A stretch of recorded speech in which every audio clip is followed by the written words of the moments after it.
Hello everyone and welcome back to Kanen Coffee. Here we have this beautiful Cremina espresso machine.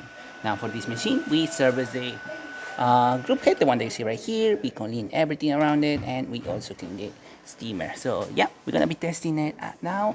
Hopefully I pick up the right grind settings of this machine, otherwise you're gonna see drip coffee or coffee barely dripping. Now it's extremely important to get the right grind for these machines, otherwise, like I said, you will really not be able to produce a good cup of coffee. So hopefully I got it right. There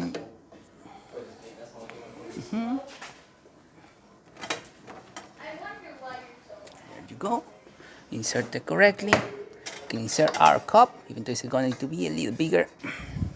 Now we can pull that shot, lifting the lever, holding it for a bit, and then pushing it down.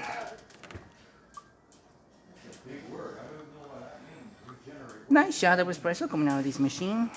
Could probably get the grind a bit finer so we can get a little bit extra crema.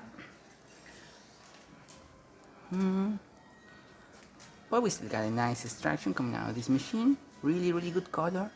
And we have a bit of crema on top of the machine as well, on top of the espresso. Just like that. Nice shot of espresso coming out of this beautiful cremina. Steam for this machine, as you can see, really great pressure coming out of the steamer one. Excellent steam, smelling amazing, feeling amazing, working fine. So there you have it, Cremina working once again and ready to brew. Thank you so much for playing Kanen Coffee. Please subscribe to the channel if you haven't done so already. Hit that like, hit that bell, and thanks for watching.